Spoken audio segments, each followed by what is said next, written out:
inicio a la jornada académica correspondiente al mes de mayo, hoy 30 a las 5 hora en que estaba convocada. Por favor, señor secretario, lee el orden del día. El siguiente es el orden del día para la jornada académica de fecha 30 de mayo de 2018. Primero, instalación y saludo del presidente de la Academia, profesor Olimpo Morales Benítez. Segundo, presentan excusas Andrés Villegas, Gonzalo Trujillo, Oscar Duque, Carlos Lano, Camilo Santander, Freddy Cristian, Rosario Mazuera, Adelina Sulpiz, Almirante Carlos Enrico Espina, Clemencia Manrique de Díaz, Coronel Hernando Medina Aldana, Manuel Guillermo Rico Caldas. Tercero, lectura del acta anterior. Cuarto, breve reseña biográfica del conferencista Gonzalo Garavito Silva. Quinto, conferencia Historia de la caricatura en los siglos XIX y XX. Sexto, proposiciones y varios. Séptimo, clausura de la jornada académica. Está leído el protocolo. Muchas gracias, señor secretario. Entonces, lectura del acta anterior.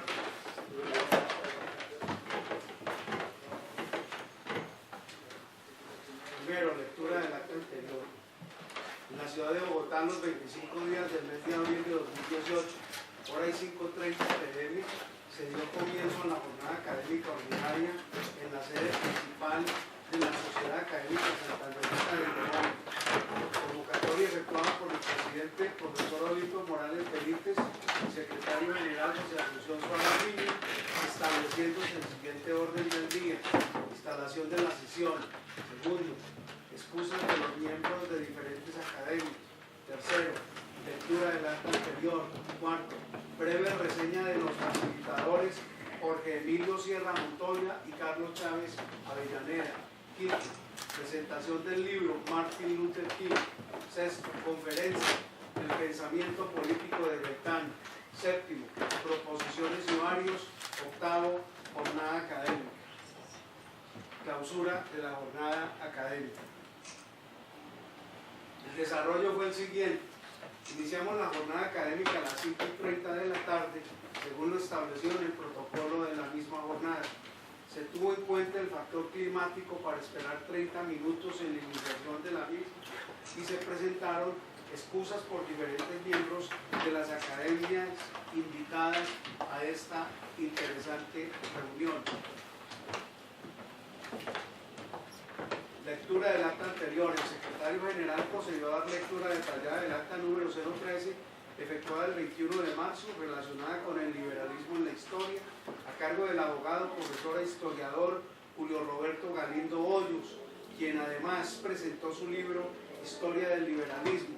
Copia de esta interesante conferencia se envió por correo electrónico a los participantes y demás miembros de la Sociedad Académica Santanderista de Colombia.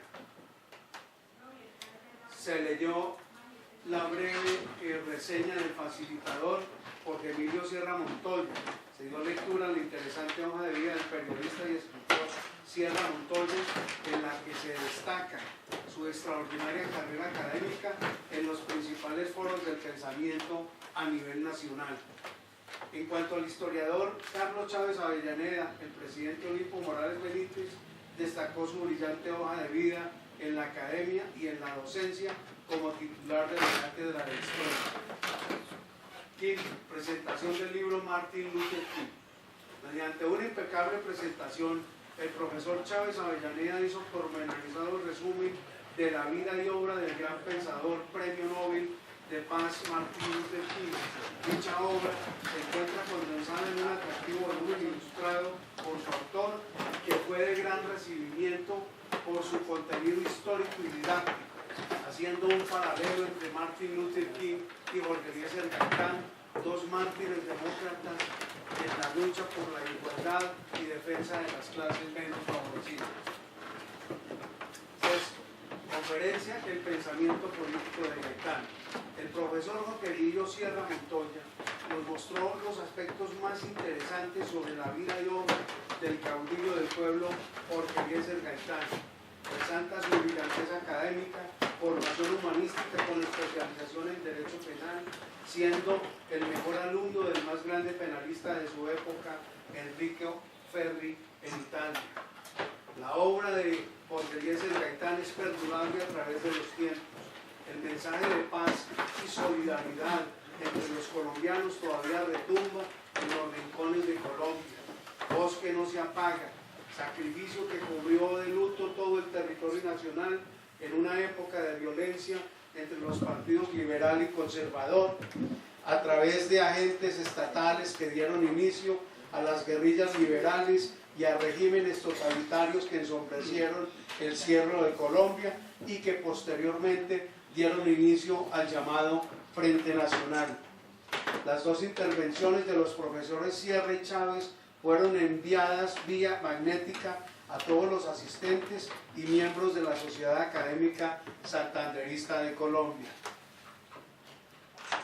Séptimo, proposiciones y varios. Al final de la jornada se presentaron varios comentarios relacionados con la vida y obra de Gaitán y Luther King, destacándose entre ellos el relacionado con los estudios iniciales de Jorge Eliezer Gaitán por el profesor de la Academia Colombiana de Genealogía, Andrés Villegas, quien expuso que los orígenes del caudillo habían sido conservadores, razón por la cual el secretario general, actuando como académico, refutó cordialmente dicha tesis, argumentando que las ideas gaitanistas siempre estuvieron inspiradas desde un comienzo en las tesis de Rafael Uribe, Ezequiel Rojas y José Hilario López.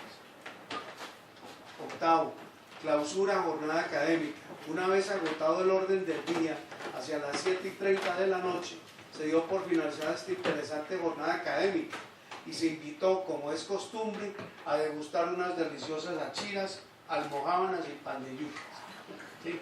Estudiantes y académicos se despidieron llevando en su memoria la vida y obra de los dos grandes pensadores, líderes de la igualdad en el territorio americano. Con el transcurrir del tiempo, todavía se escucha el aleteo erizante de las banderas negras en la vetusta Plaza de Bolívar de Bogotá, con la oración del silencio, pieza magistral del caudillo del pueblo Jorge Eliezer Gaitán. Y más al norte, en las escalinatas del Capitolio en Washington, todavía se percibe el clamor del más grande profeta de la igualdad y libertad entre los seres humanos, Martin Luther King, quien con su potente voz exclamaba: "Yo tengo un sueño", visión que se cumpliría 46 años después con la ascensión al poder en la figura de Barack Obama. Está leído el acta número 14, señor presidente. Muchas gracias, señor secretario. Siguiente punto en el orden del día, por favor. Breve reseña biográfica del conferencista Gonzalo Garavito Silva. El doctor Gonzalo Garavito Silva, nacido en Bogotá, arquitecto de la Universidad Nacional de Colombia, Artes Plásticas y Cerámica en la Escuela Distrito Especial de Bogotá, conferencista, catedrático, caricaturista, escritor y guionista cinematográfico. Miembro de varias academias: Academia de Historia de Bogotá, Academia de Historia de Cundinamarca, Academia Boyacense de Historia, Sociedad Bolivariana de Colombia, Academia de la Ingeniería y de las Obras Públicas. Docente universitario por más de 40 años en cátedras de artes plásticas, producción de audiovisuales, historia universal del arte pictórico. Premio Homenaje en Audiovisuales 2015, Secretaría Distrital de Cultura, Recreación y Deporte de Bogotá y de Artes. Publicación digital Bogotá Animada 2014. Dentro de sus libros publicados destacamos Julio Garavito Armero, recopilación biográfica en 1996, Meridiano y Máxima 2002, Apuntos de antropometría para diseño gráfico 2012, bocetos básicos para diseño de figura humana 2008, a hacer caricatura 2013, contrastes de Cundinamarca 2014, la vocación científica de los Garavito 2016, publicaciones esporádicas como colaborador de la revista Cromos, Diario El Tiempo, El Plano Bogotano y otros muy importantes medios a nivel nacional. Está leída el acta, está leída la hoja de vida del profesor Gonzalo Garavito Silva. Muchas gracias, señor secretario.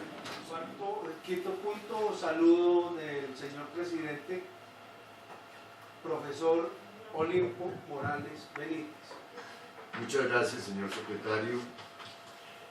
Doctora Cecilia Fernández, presidente emérita de nuestra academia, miembro honorario de la Academia Colombiana en la Lengua de otras múltiples academias, miembros de las distintas academias, miembros de la Academia de Historia Policial, miembros de la Academia de Genealogía, profesores de las distintas universidades, autores de los libros aquí presentados, profesor Carlos Chávez, nuestro conferencista, nuestro facilitador del día de hoy, nuestro conferencista, el profesor Julio Garavito, los distintos miembros de la policía. Bienvenidos todos a esta casa del pensamiento, de la libertad y del pensamiento alrededor de las ideas del general Santander. Hoy nosotros proponemos para la jornada académica que se llevará esta tarde, y queremos agradecerle al profesor Julio Garavito que nos haya aceptado esta invitación para hacernos un recuento de lo que ha sido la caricatura, la historia de la caricatura política. ¿Qué tiene que ver la caricatura política con nosotros? Pues tiene que ver todo, porque el humor es la más alta expresión de la libertad, y el humor además es la más alta expresión del respeto por el disenso en el otro, haciéndolo evidente. Tenemos, por ejemplo, el profesor Gonzalo, que nos va a hacer una ilustrada presentación, y luego para las personas que hayan escrito su mail les llegará, como les llega a todos los académicos. Nosotros tenemos pues una difusión de las conferencias que aquí se dictan.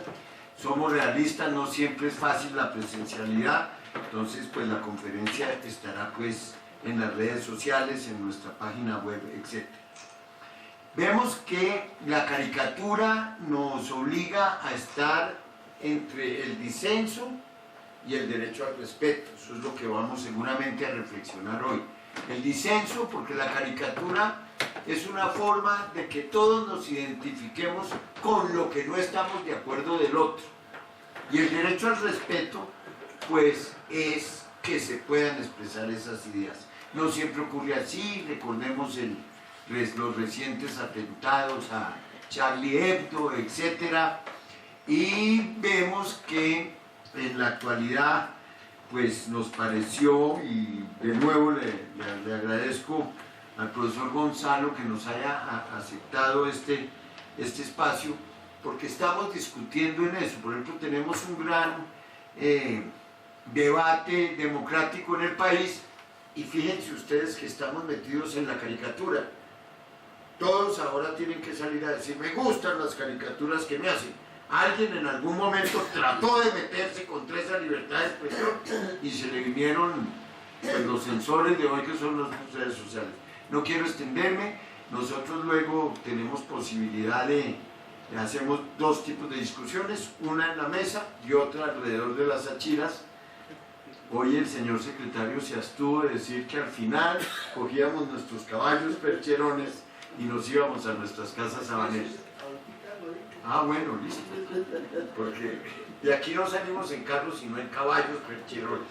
Bueno, muchas gracias, bienvenidos. Profesor Gonzalo, tiene la palabra. Gracias, muchas gracias.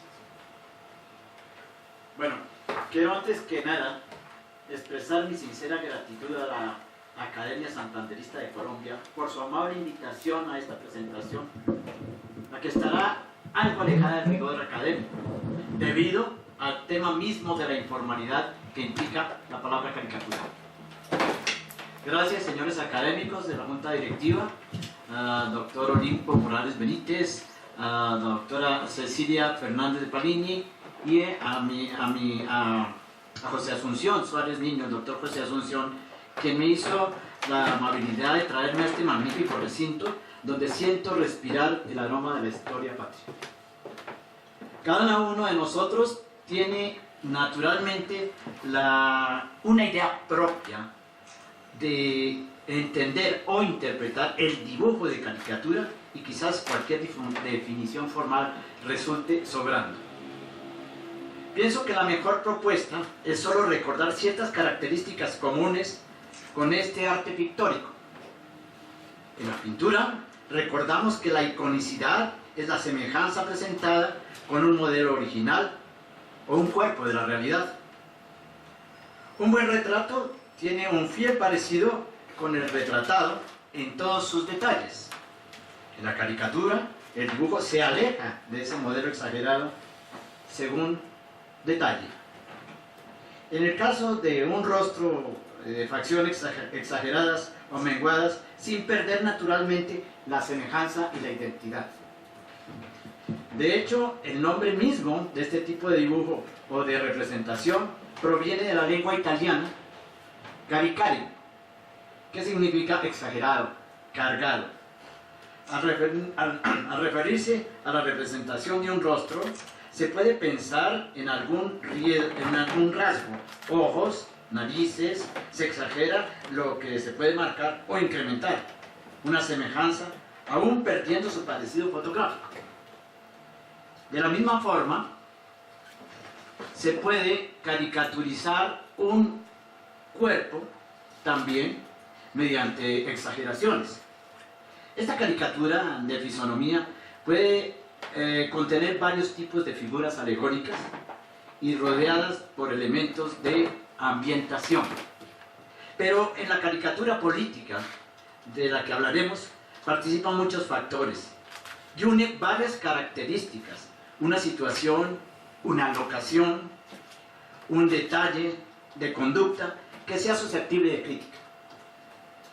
Pocos aceptan que la caricatura sea un arte. Charles Baudelaire la tilda de efímera y solo significativa para un acontecimiento, y en algunos casos poco relevante.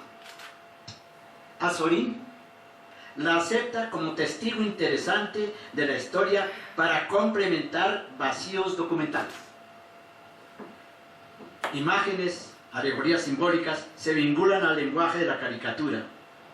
Una ciudad es una mujer, con cierto atuendo para definir su condición. Los conceptos abstractos se representan auxiliados por seres mitológicos. Ironías, burlas, absurdos. Se cuenta que en los muros de Pompeya habían registrado dibujos murales de anónimos en burlándose de Nerón. Vamos entonces a iniciar nuestra proyección.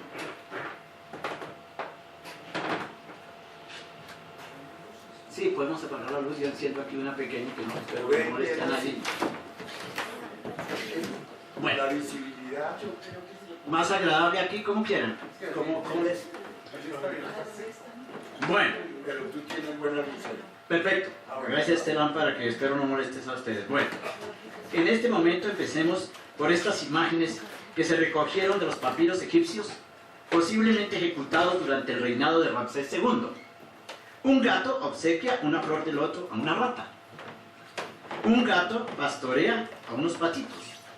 Un león desarrolla un juego de mesa con la gacela. Esto de por sí ya empieza a ser una caricatura. Esto es totalmente contrapuesto. Es algo que realmente no podía imaginarse, ni siquiera tuviera alguna posibilidad. Tenemos aquí ahora una buena cantidad de dibujos o pinturas alegóricas del siglo V a.C. En esta cerámica griega, ya la esquina superior, es un cáliz que representa a Esopo aprendiendo de una zorra.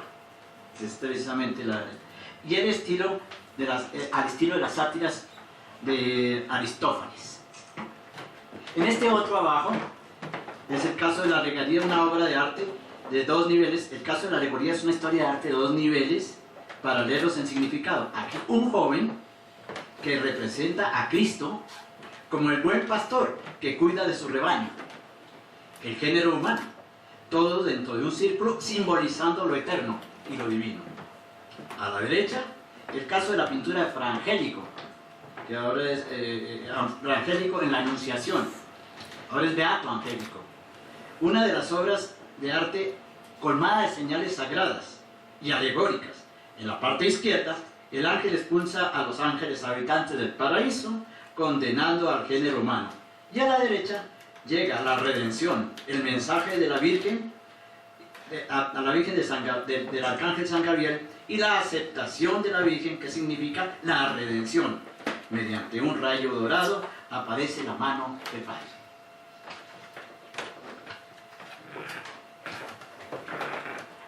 Tenemos ahora un personaje que se llama Cesare Ripa, de 1555, nacido en Perugia. Allí esta persona resolvió crear una especie de guía, de diccionario, y publica un libro que tiene gran cantidad de íconos, alegorías dibujadas que presentar una idea. Esta fue hecha especialmente a los poetas y a los pintores para que se orientaran. Entonces tenemos, por ejemplo, las formas humanas de animales, objetos cotidianos también. De estas se sirvieron artistas y también, más adelante, los caricaturistas. Allí está, la primera es Italia, con todas sus características. Ustedes ven, cuerno de la abundancia, la corona, en fin. Se llena en general de símbolos. Tenemos la segunda, la matemática. Un poquitico allí con el compás, tomando las medidas de un plano, ciertas alegorías, la pirámide, etcétera, etcétera. Y la más recurrida, digamos, más conocida de todos nosotros, que es la justicia. En el siguiente tenemos a 2 personajes que realmente fueron los que inauguraron, los que iniciaron la caricatura en el mundo. Los hermanos Carracci. Eran pintores de caballete y de murales, pero en sus momentos libres tenían un taller, eran los 3 hermanos, 2 hermanos y un primo, que tenían momentos de esparcimiento. Esos momentos de esparcimiento los utilizaban precisamente para caricaturizar a quien se le pasara por delante. Allí tenemos pues una caricatura de un personaje conocido, y a la derecha tenemos otra caricatura, primero de Aníbal a la izquierda y de Agostino Carracci aquí a la derecha, donde simplemente está haciendo los trazos, mostrando como una especie de entrenamiento sobre la caricatura, ¿verdad? Hablan también de las figuras con deformaciones, como las que estamos viendo, como esparcimiento a su labor, lo habíamos dicho. Bueno, ahora tenemos una de las que me complace mostrar, una cosa tan fundamental como es este fragmento de Miguel Ángel en el momento que está en el juicio final, que está allá en la capilla, en el templo, en la capilla Sistina, y es el mural donde está precisamente, como decía, el juicio final. Miguel Ángel tuvo una oportunidad de hacer una caricatura. ¿Por qué? Por culpa de un comentario negativo del maestro de ceremonias Biagio de Cesana. Resulta que Biagio de Cesana se quejó ante el Papa Julio III que Miguel, para que tuviera una cierta, tuviera una cierta un consejo que era borrar, ocultar ciertas desnudeces. Desde luego, pues entonces Miguel Ángel tuvo que pedir a uno de sus ayudantes que cubriera algunos de esos desnudos, que es el que dije, pero el renacentista no pudo dominar su indignación por esta censura y optó por hacer una caricatura para la inmortalidad. Con el rostro repugnante pintó al prelado Biagio con las orejas de burro, como el señor del Averno rodeado por una serpiente. Esto es muy conocido. Esto es una caricatura específicamente. Otros rostros informales de algunos enemigos también aquí a la derecha. Ahora, el prelado, pues, de tanta jerarquía, reclamó ante el Papa. Dijo, mire, ¿qué pasa? Esto es un irrespeto total. Esto es... Y el Papa, muy prudente, le dijo, mire, nosotros tenemos autoridad sobre el purgatorio y el cielo, pero sobre el infierno no podemos hacer nada. Aquí tenemos esta otra, tenemos otros caricaturistas, es un británico, Londres, 1697, William Hogarth. William Hogarth es un artista grabador británico que hace un arte diferencial en lo que llamó caracteres, y el arte diferencial en lo que llamó los caracteres y las caricaturas. Arriba nos muestra un montón de caricaturas, abajo nos pone los caracteres, y allí pone figuras ya tradicionales, en el caso de que sea de Rafael, y hay copias también de Aníbal Carracci, cuando hacían pintura, digamos, de caballete o estricta sin ser caricatura. Al final hay unas cabezas grotescas reproducidas por los bocetos de Leonardo. Bien, a la derecha tenemos la serie que se llama Calle de la Cerveza. Mira, ahí hay caricaturas con motivos o con deseos moralistas. Aquí tenemos esto, aquí tenemos precisamente que hay dos opciones grandes en la vida. Una, o usted toma cerveza y la calle de la Ginebra. Estas dos posiciones hacen, primero, la cerveza, hay alegría, hay esto, jolgorio, etc.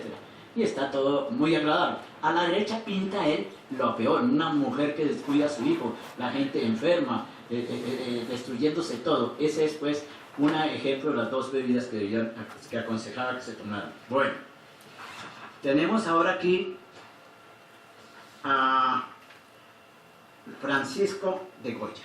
Quizás Francisco de Goya no es conocido como caricaturista, sin embargo, es quizá el primero de los caricaturistas del mundo. Es la persona que en sus dibujos realmente, aparte de sus pinturas de óleo y de caballete, hizo una inmensa cantidad de caprichos, como lo llamaban, los caprichos de Goya. Tenemos fue el primer pintor, grabador, como sabemos, y la primera que tenemos una autocaricatura, de las pocas que aparecen. Él mismo se hace su propia caricatura, que es una autocaricatura. Y bajo esta, uno de sus caprichos, el titulado Hasta su abuelo. Esto simboliza que sus antepasados a lo mejor no tuvieron mucha cabeza, que digamos. Una de las 80 láminas de la colección es esta. Ahora, aquí tenemos otra que habla inicialmente que se había nombrado los sueños, como el sueño de la razón, perdón, aquí a la derecha. Este en medio es una mujer encorozada, la mujer que se sabía que había tenido una infidelidad, le hacían esta burla, le ponían el gorro y la exhibían en público. Claro que esto solo le sucedía a las feas y a las pobres. Entonces, aquí dice la caricatura, no hay remedio, eso es lo que dice Goya. Estas pues, y allí, de esos sueños monstruosos, recordemos cuántas y cuántas hay de los caprichos que tienen trágicas imágenes, etcétera, etcétera. Ese es pues, los sueños de la razón producen monstruos, como dice ahí. En la número que sigamos es un pintor que todos conocemos, precisamente por su característica de gran pintor clásico, nada menos que se llama Jacques-Louis David, de 1748 a 1800. Es el pintor neoclásico y de inmenso reconocimiento universal. Por ejemplo, ¿se acuerdan de sus obras Napoleón cruzando los Alpes, La muerte de Marat, La consagración de Napoleón y la coronación de Josefina? Extraordinarias obras. Nadie pensaría que tenía precisamente caricatura. Hago un pequeño aparte, estaba en una de estas conferencias y algún francés de la sociedad napoleónica me dijo: imposible que este señor haya hecho caricatura, no puedo imaginar. O sea que hay muchos pintores que de todas maneras logran y hacen caricatura, pero esta es una caricatura muy elaborada. Pero ¿cuál es esto? La caricatura número 1. Representa al gobierno inglés, un monstruo con cabeza de demonio, tiene serpientes en el pelo, con una corona francesa, alas pequeñas, cetro con tridente al piso, y en el otro extremo una cruz y una paloma. En su posterior, la cabeza de Jorge de Inglaterra, que vomita impuestos. El siguiente, la del lado derecho, es el ejército de las tinajas. Alude a la forma como los uniformados realistas marchaban, aunque fue muy ayudado por la realeza. ¿Ven ustedes? Él hace una caricatura luego contra la realeza, cierto que la realeza le había favorecido mucho. Al final, pues no era muy de propio y resolvió hacer reír con esto. Ahora se burla desde su posición de revolucionario, como sabemos que fue Jacques David. Tenemos ahora a James Hillary, también londinense, 1756-1815. Satirizó a la sociedad a partir de una crítica política y una vida cotidiana. Gran valor estético por sus caricaturas, vean ustedes, tienen muy especiales. Se llama el pudín de ciruela en peligro.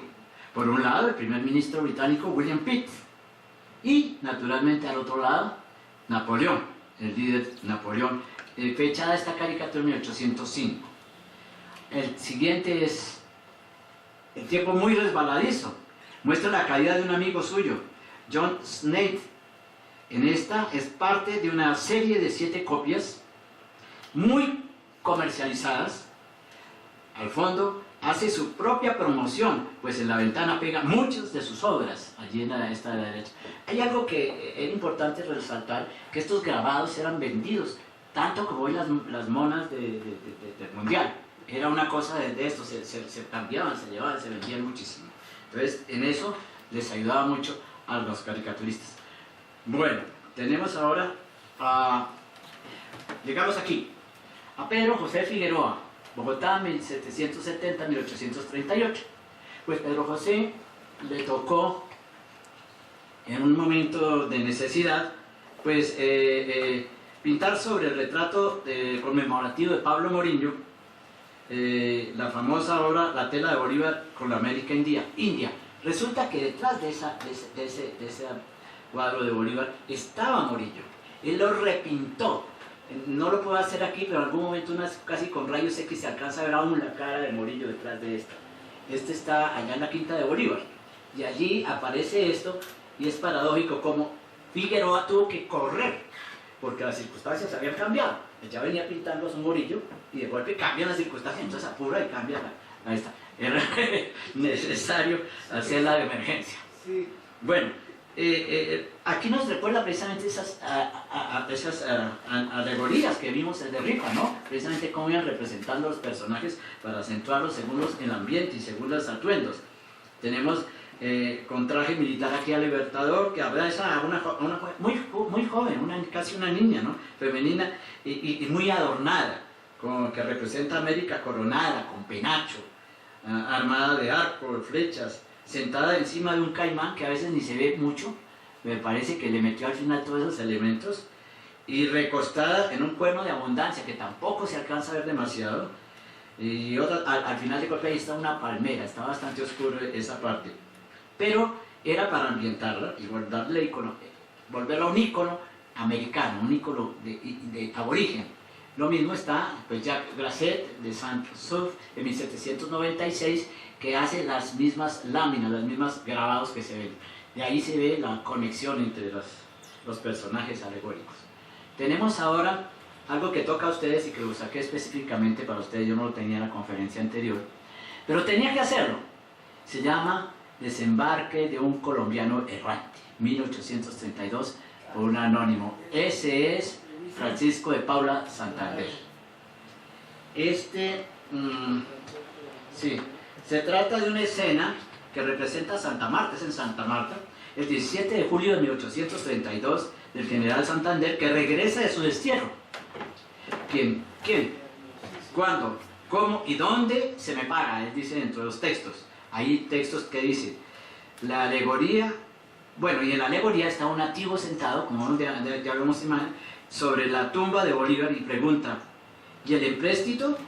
Afirma el recién llegado.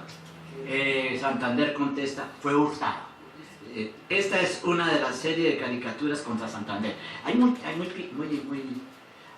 bastante fuertes sobre eso. Por ejemplo, también esta de la derecha, ¿no? Donde no sé comentarla con propiedad, pero es la muerte del joven Ariano y la elección, la nueva doctrina con adiciones para los cachacos. Hay un fusilamiento allá al fondo, como ustedes lo ven. Es eso lo que trata la caricatura. Ahora hay otra muy famosa, que es el lechero, o Trabuco, que ustedes saben el apodo del general Santander, aprovechándose del tiempo, y alude a su apodo Trabuco. Se decía que era un avaro, la caricatura en los bocadillos dice, general, no se trague toda, déjenme un poco para sus amigos, que dicen ahí. Las cintas dicen 300 secuestros, embargo de bienes en virtud de un mandato judicial, 30 millones. Todas estas cintas, tanto las del lomo como las del bolsillo, quieren simbolizar los casos de peculado en sus enemigos atribuían a Santander. Se representa a la nación como una vaca. En su lomo lleva 6 cintas, y en estas dice, se lee empréstitos, deuda flotante, deuda doméstica, deuda consolidada, interior, 50 millones a la, puntos suspensivos. Este salió en el periódico El Tiempo en 2009, esta caricatura. Bueno, seguimos. Tenemos una del Libertador, de Jesús María Hurtado, en Bogotá, en 1870. La caricatura al óleo de Bolívar y la patria encadenada. Colombia, dice, Colombia, levanta de esa tumba Bolívar, padre mío, que a saludarte viene tu hija en su dolor. Levanta así, que el español vencido no tiene en mi imperio y encadenado estoy. Bolívar contesta, ¿quién es el que me llama a mi sueño perturbado? ¿Quién es el que a mí tiene la fe que da el amor? Mi espada sacó a un mundo de la opresión ibérica, un mundo que soñara el genio de Colón. Es eso, y es muy curioso que sea caricatura una cosa que en realidad, pero vean ustedes la cara, todas son símbolos, caricatura. Bueno, aquí vamos a entrar con, si dijéramos, el primer caricaturista de Colombia. Se llamó José María Espinosa.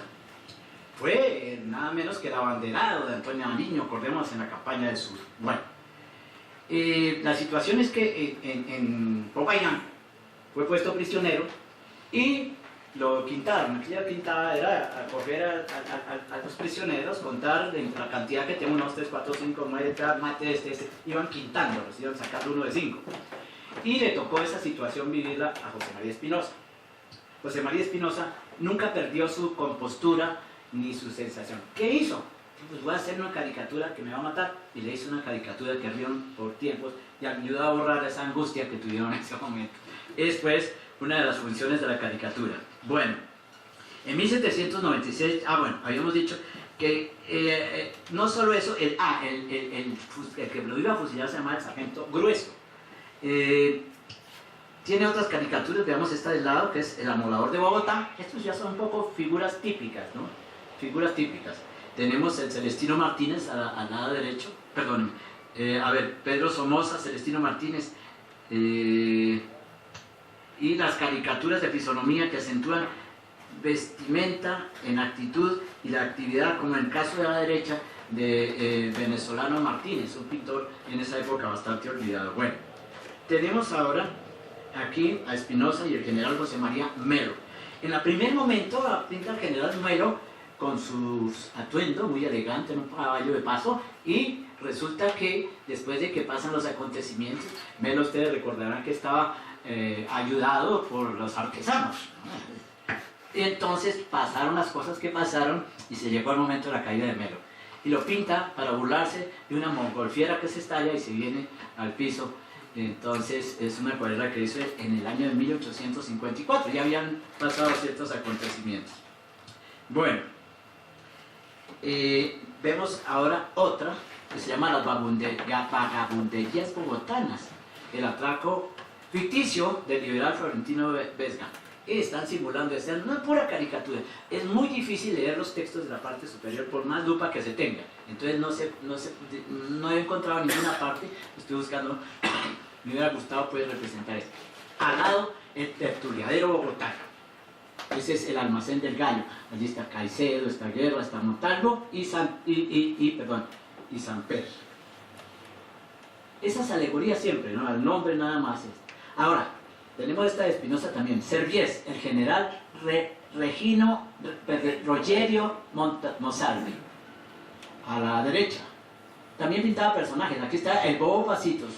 Lo atracaban los perros y lo seguían los pajaritos. Y al lado derecho, Rafael Lazo, un atuendo bastante complicado.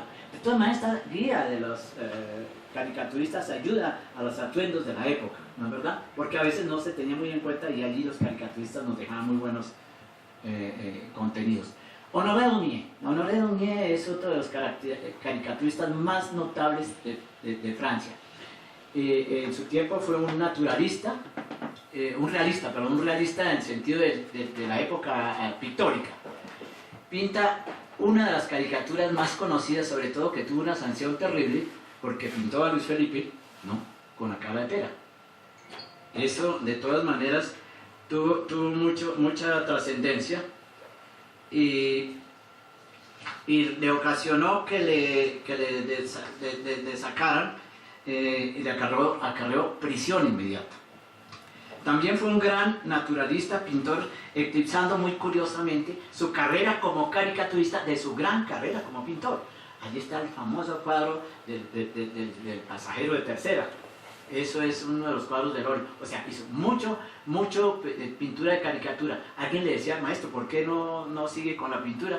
Dice, porque la caricatura es lo que me está realmente llegando a la forma de expresarse. Sin embargo, fue de todas maneras un gran pintor de caballete. Hizo una cosa muy curiosa y fue el primero que hizo una caricatura con objeto comercial. Le dijo a Nadar, el famoso fotógrafo, alojó en su momento a los impresionistas que habían sido rechazados del salón oficial y lo recibió.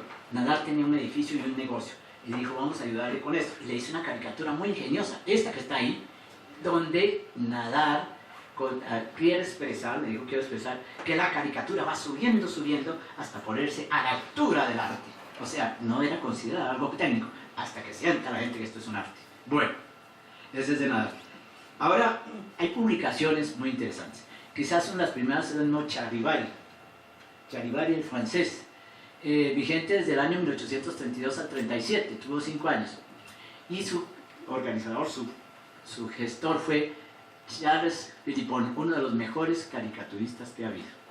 Y este no solo se quedó allí, sino que a los colombianos nos hizo nos mandó las pautas para hacer una réplica bogotana, hay Charivari bogotana. O sea, copiando algunas características de esas publicaciones, estaba esta de Charivari bogotana también. Sin embargo, el Charivari bogotano no tuvo gran acogida. Y llegó a decirse que era un poco de humor cachaco nada más. Ahí va. Tenemos ahora varios. Es que si algo nos ha caracterizado en los principios del siglo XX, el medio, en lugar de no tener las posibilidades de expresarse de otra forma, era acerca de publicaciones.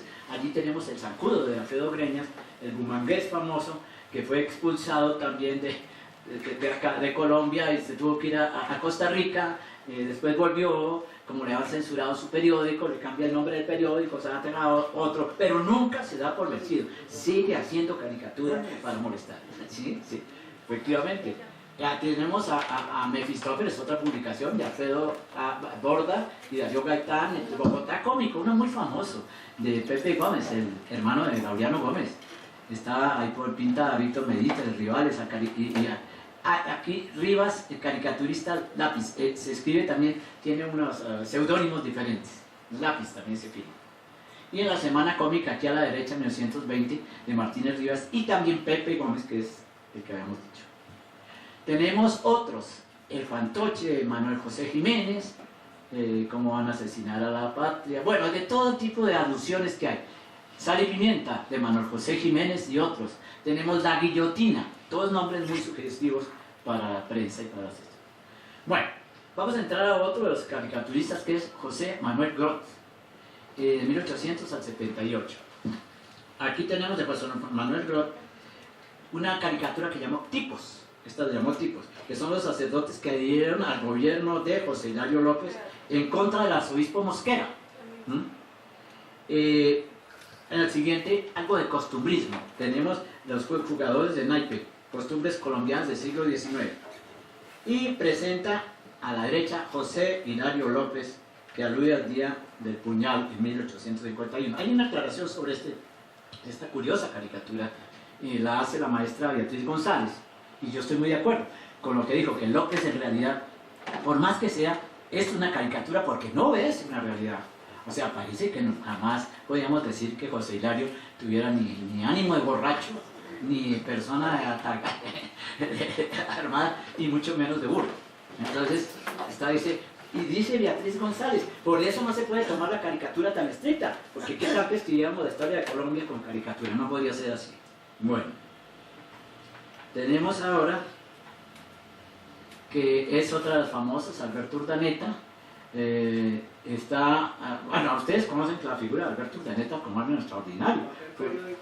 ¿Cómo no? Y es que Alberto Urdaneta fue un personaje que realmente aportó como ninguno todo lo relevante que era al arte. Estudió en Francia, regresó con una importantísima información sobre lo que era la caricatura contemporánea, en particular sobre los retratos cargados, y señaló que la época de oro de la caricatura, y marcó la época de oro de la caricatura colombiana. Urdaneta fue un dibujante, pintor de gran personalidad del siglo XIX, periodista, escritor, etcétera, etcétera. Bueno, trajo aquí, a Colombia, a un litógrafo alemán, Carlos Donheim, que para los radicales hizo importantes caricaturas, como El Mesías de los Chancos. El Mesías de los Chancos, y en el centro está Mariano Espina Rodríguez, ¿no es verdad?